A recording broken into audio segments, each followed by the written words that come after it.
सन्नाटा चारों ओर फैला हुआ था। अशोक मुंबई की एक सुनसान सड़क पर शायद किसी ऑटो का इंतजार कर रहा था कि तभी एक ऑटो उसके पास आकर रुक गया। ऑटो ड्राइवर अशोक की ओर देखकर बोलता है, अरे कहाँ जाना है भाई? क्या तुम मुझे धारावाही तक छोड़ दोगे? अरे भैया, इतनी रात में धारावाही में आपको क्या काम पड़ गया? मैं और मेरे दोस्त मुंबई शहर में कुछ दिनों पहले ही रहने आए हैं और आप तो जानते ही हैं कि मुंबई जैसे शहर में नौकरी मिलना कितना मुश्किल काम है। तुमने सही कहा भैया, इसीलिए मुंबई में कहीं से भी नौकरी के लिए खबर आए तो उसे तुरंत झपट लो। आओ बैठ जाओ, देखने में सीधे लगते हो इसीलिए तुम्हें धारावाही तक छोड़ देता हूँ, वरना इतनी रात में तुम्हें कोई भी धारावाही तक नहीं छोड़ेगा। अशोक ऑटो में बैठ जाता है। कुछ ही देर में ऑटो धारावाही के अंदर बनी सड़क पर दौड़ रही थी। तभी अशोक ऑटो ड्राइवर से कहता है, बस भैया यही है। पर वो ऑटो ड्राइवर ने तुरंत ऑटो रोक दिया। यहाँ तो सन्नाटा फैला हुआ है साहब, आपको यहाँ पर किससे मिलना है? भैया मुझे जिससे मिलना है ना, उसने मुझे यही का एड्रेस दिया है और कहा था कि कुछ देर बाद वह तुझे यहाँ पर आकर अपने घर ले जाएगा। ड्राइवर अपने मन में कई सवाल लिए हुए वहाँ से चला गया। ऑटो ड्राइवर के जाते ही अचानक एक ठंडी हवा का झोंका अशोक के शरीर से टकराया। तभी उसके कान में पीछे से एक पुरुष की आवाज टकराई, मैं तुम्हारा ही इंतजार कर रहा था। अशोक ने जैसे ही पलट कर देखा तो पीछे से एक व्यक्ति था जो ब्लैक कोट पैंट पहने हुए खड़ा था और वो उसे रहस्यमय अंदाज में देख रहा था। क्या आप ही मिस्टर चार्ल्स हैं? हाँ, मैं हूँ मिस्टर चार्ल्स और मैंने ही तुम्हें फोन करके यहाँ बुलाया है। अजीब बात है, कुछ सेकंड पहले तो यहाँ पर कोई न था। तुमने गलत कहा अशोक, कुछ समय पहले ही यहाँ पर अकेले मैं था, लेकिन अब से हम दोनों होंगे और फिर उसके बाद तादाद बढ़ती जाएगी। मैं आपकी बात का मतलब नहीं समझा। अशोक के इतना कहते ही चार्ल्स का चेहरा बर्फ की तरह सफेद पड़ गया और उसकी आंखें रक्त की तरह लाल हो गई। उसके मुंह से बड़े बड़े भेड़िए जैसे दांत निकल आए। उसने अशोक की गर्दन में अपने दांत गड़ा दिए। अशोक की चीख सन्नाटे में बस पसरे हुए पूरे धारावाही में गूंज गई। अगले ही पल अशोक की आंखें उसके कमरे में खुली और वह तुरंत उठकर गहरी सांस लेने लगा। अशोक को इस हालत में देखकर उसका दोस्त राहुल कहता है, क्या हुआ अशोक, क्या कोई बुरा सपना देखा? हाँ राहुल, बहुत बुरा सपना देखा। मैंने देखा कि मैं रात के समय धारावाही भी मिस्टर चार्ल्स से मिलने गया था और अचानक चार्ल्स एक वैम्पायर में परिवर्तित हो गया और अचानक उसके लंबे और नुकीले दांत निकल आए और उन्होंने वह दांत तुम्हारी गर्दन में गाड़ दिए। तुम बिल्कुल सही कह रहे हो, लेकिन तुम्हें कैसे पता? क्योंकि फिल्में ऐसी ही होती हैं। फ्रेड राहुल की बात सुनकर उसकी फ्रेंड नताशा अशोक की ओर देखकर बोले, कम ऑन अशोक, हमें कितनी मुश्किल से मुंबई जैसे शहर में नौकरी ऑफर हुई है और हमें नौकरी देने वाले मिस्टर चार्ल्स ही हैं। अब तुम इस तरह की बातें करके हमें हमारा दिमाग खराब मत करो। बात तो तुम्हारी सही है नताशा, लेकिन जब से मेरी फोन पर मिस्टर चार्ल्स से बात हुई है, मैं एक बात समझ नहीं पा रहा हूँ। लेकिन कौन सी बात? यही कि मिस्टर चार्ल्स इतने बड़े आदमी होकर धारावाही जैसे इलाके में क्यों रहते हैं?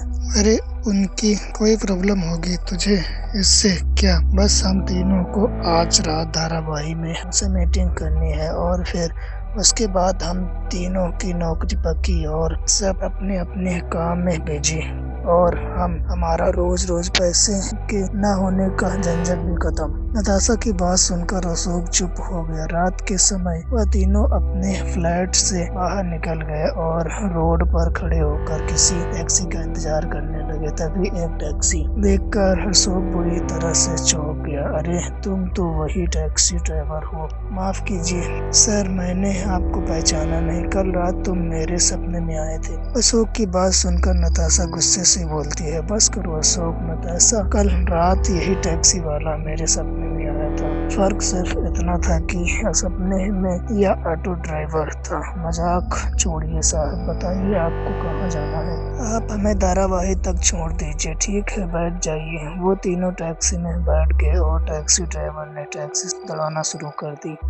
जैसे ही टैक्सी धारावाही की सीमा पर पहुंची, टैक्सी वाला उन तीनों से कहता है, साहब कहते हैं आज रात ब्लड मून की रात है। ब्लड मून की रात है, क्या कहना चाहते हो? कुछ नहीं साहब, कहते हैं कि धारावाही में ब्लड मून की रात को खूनी पिशाच ढूंढते हैं। टैक्सी ड्राइवर ने इतना कहा ही था कि तभी एक बड़ा सा चमगादड़ ऐसा दिखने वाला पक्षी अचानक टैक्सी के शीशे से टकरा गया। उस बड़ी सी चमगादड़ को देखकर तीनों बुरी तरह से डर गए। अचानक हुआ बिजली की रफ्तार से उड़ती हुई उनकी आंखों के सामने से गुम हो गई।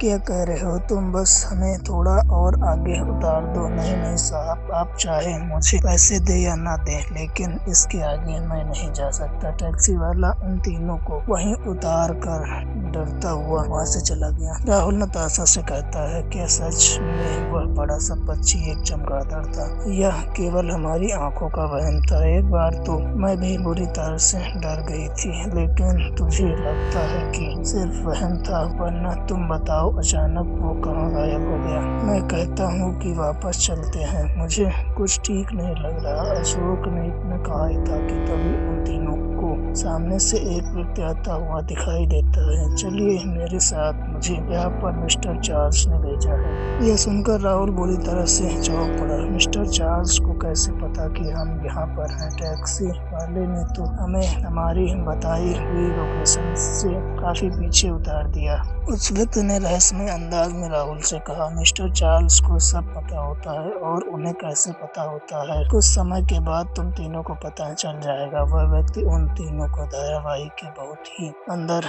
के इलाके में ले गया। वहाँ पर एक बहुत अजीब सा दिखने वाला खंडहर मौजूद था। उस बड़े से खंडहर के अंदर से लालटेन की रोशनी बाहर तक दिखाई दे रही थी। अशोक घबराते हुए उस व्यक्ति से कहता है, क्या वास्तव में मिस्टर चार्ल्स इसी खंडहर में रहते हैं? वह व्यक्ति इन तीनों की बात का जवाब दिए बगैर खंडहर के अंदर लेकर चला जाता है। वह तीनों खंडहर के अंदर प्रवेश कर गए, मगर प्रवेश करते ही उन तीनों की आंखें आश्चर्य से फटी की फटी रह गई। अंदर एक बहुत ही शानदार सुजैसिस हॉल था, जहाँ पर एक व्यक्ति कुर्सी पर ब्लैक कोट पैंट पहने बैठा हुआ था। व्यक्ति उन तीनों से कहता है, मेरा ही नाम मिस्टर चार्ल्स है। मुझे लगता है कि तुम तीनों में से शायद मिस्टर अशोक ने मुझसे बात की थी और वीडियो कॉल पर भी उन्होंने मुझे देखा था।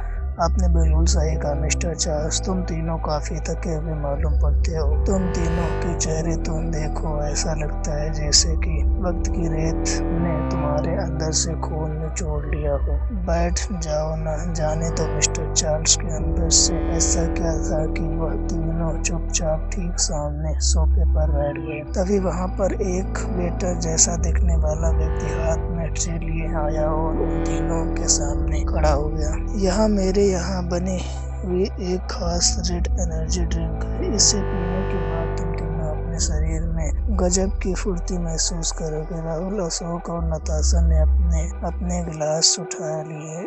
एक अजीब सी दुर्गंध उनकी नाक से टकराई। यह कैसी दुर्गंध है? यह अजीब सी दुर्गंध नहीं दोस्त, बल्कि यह किसी बहुत पुराने खून की दुर्गंध है। अशोक, तुमने कल रात को मुझे मेरे असली रूप में देखा था, उसके बाद भी तुम यहाँ चले आए। यह सुनकर उन तीनों के होश उड़ गए। जानते हो तुमने क्या देखा? तुमने सपना नहीं बल्कि भविष्य देखा, और तुम भविष्य केवल इस वजह से देख पाए क्योंकि तुमने वीडियो कॉल पर मुझसे बात की थी। हम वैम्पायर भी इतने अजीब होते हैं ना, वीडियो कॉल पर भी अपना असर छोड़ देते हैं। अशोक, तुमसे मैंने वीडियो कॉल पर कहा था ना कि मेरी आंखों को गौर से मत देखना। क्या तीनों को नौकरी नहीं चाहिए? हम तीनों को यहाँ से जाने दीजिए। मिस्टर चार्ल्स, हम आपका यह रहस्य किसी को नहीं बताएंगे, सवाल ही पैदा नहीं होता। और वैसे भी तुम यहाँ से जाकर क्या करोगे? फिर से नौकरी के लिए खाक छानोगे, और अगर नौकरी मिल भी गई तो थोड़े समय के बाद बूढ़े होकर मर जाओगे। इससे बेहतर है कि तुम या वैम्पायर्स में शामिल हो जाओ और रात के अंधेरे में हमारी तरह शिकार करो और हमेशा जवान और ताकतवर रहो। मैं वैम्पायर का किंग हूँ जो हर 20 वर्ष के बाद इस धारावाहिक में आता हूँ और अपने ही जैसे किसी टैलेंटेड इंसान को वैम्पायर बनाता हूँ, क्योंकि हजारों वर्ष पहले यह धारा भी वैम्पायर की भूमि थी। यहाँ पर बैठे हुए जितने भी लोग दिखाई दे रहे हैं वह सब तुम्हारे ही जैसे लोग, लेकिन आज वह वैम्पायर बनने पर काफी खुश हैं। इतना कहते ही चार्ल्स का चेहरा बर्फ की तरह सफेद हो गया। अशोक चीखते हुए अपने दोनों दोस्तों से कहता है, अपनी जान बचाकर यहाँ से भागो।